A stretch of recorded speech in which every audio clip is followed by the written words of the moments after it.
Okay. Hi. I have a few questions. Sure. I don't know why it was just such a minimum offset from residential and other businesses. Why such a minimum in feet when in other communities it's been half miles away, people have been affected by these sounds? Okay, can I stop you right there? Okay, so if you take Greenwood County, I would ask you to do this. If you have a half a mile buffer or setback from a property line to the building, so that means it's half a mile on this side, then half a mile from the building on this side to this property line.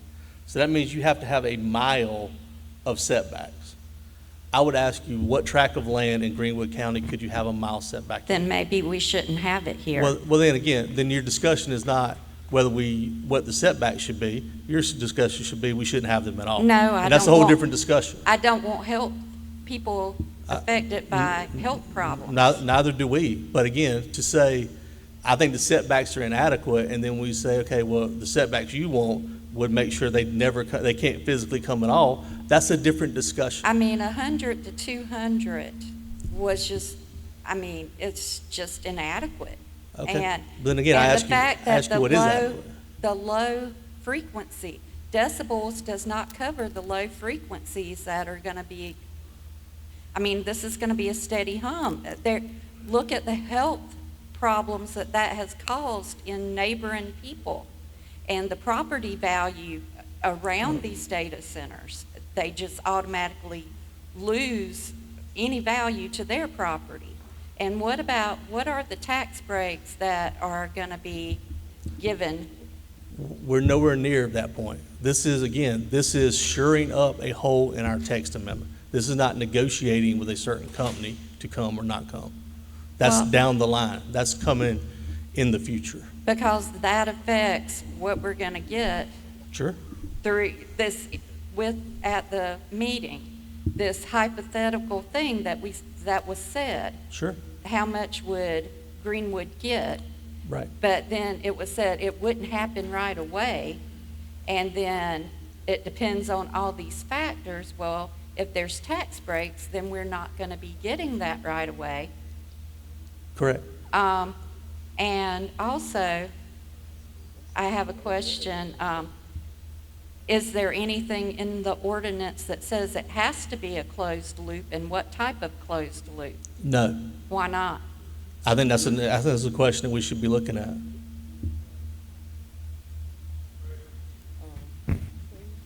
Ooh, doggy. Right. I just want to say, I think we've answered a lot of questions, and I think we need to kind of close it. But I thank everybody. I thank you for coming, and I thank you for allowing us to come. And you all have a good rest of your day. Thank you, Mr. Chappell, for coming. Thank you, Mr. Bateman, for coming. All right. And thank you guys for coming. I'm going to ask this question, so as you go to your seats, just write this down because this is an action item or a request. So what I watch is the requests that go from power companies like, of course, Dominion Energy, Duke Power. What I'm wanting to know, and if you guys could ask them in your next session, will they go back to the state and request another increase because of the development of the data centers that are coming or potentially coming? Because I think Duke Power might have already gone for 3 requests, and they are proposing to go for a 4th request. So if they're going to request for another rate increase and it potentially gets improved, I think one of the things that would help the citizens or the residents to know is if that request has anything to do with incoming data centers. Okay. Thanks. I think that's a relevant question. I know the Councilwoman Bishop wants the meeting to proceed, but a relevant question, and you're right, it is affecting other electric utilities in and outside of the state, but speaking about ours, I would tell you that what Duke said is because of their policy and their regulatory obligations, they can't raise their rates because of a data center. So if a data center were to comply with all the proposed conditions in Greenwood and come to Greenwood, Duke can't just unilaterally raise its rates across its territory, because they don't just raise rates in within the boundaries of one county, it's across their territory. They can't raise their rates because of that data center. Now, what about rates in general? I would tell you, yes, Duke has gone through the regulatory process to justify its rate increase request to the Public Service Commission for the growth happening organically in South Carolina. How does Duke or Dominion or Santee Cooper keep up with those increased demands? So they have to build new generation.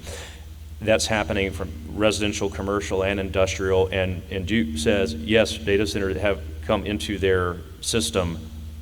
And while it is a large load, it is a relatively small percentage of their overall load when you look at all of their customers. And then what's the data center percentage of that, of those customers? It's relatively small. It has some impact, but it's not direct. Rate increase proposals are not directly driven by data center. It's all the growth, including data center. And they would have to go through that regulatory process, whether one comes to Greenwood or not.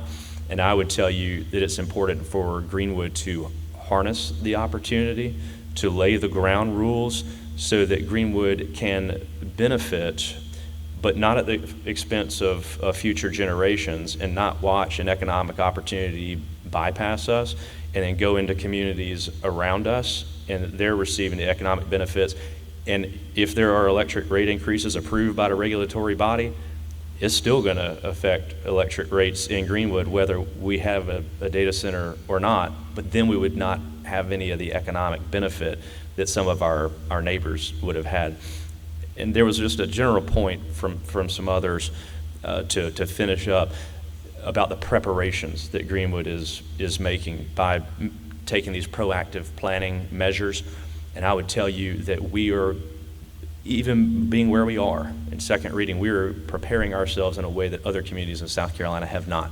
That doesn't mean the way the proposed amendment is written perfectly today, but I think you can take pride in that Greenwood is more prepared than other communities.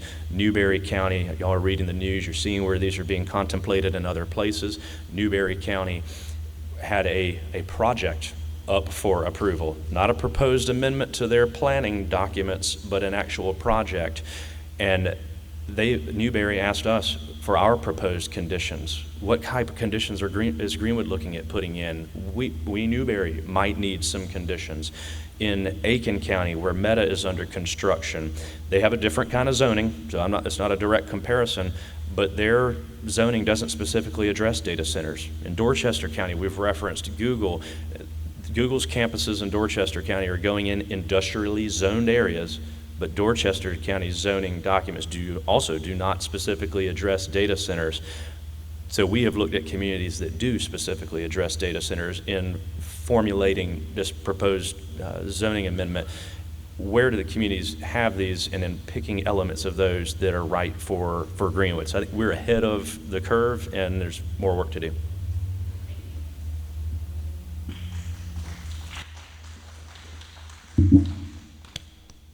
Thank you all for participating in that. Thank you for our county representatives that took a part of that. And thank you guys as the citizens for the questions that you asked and the way that you asked those. As we see, the bookends are going to be no data centers or completely unrestricted. And so now we're trying to figure out where in the spectrum in the middle of that are we going to be, and what can we do to make it the best outcome for the city or for the county.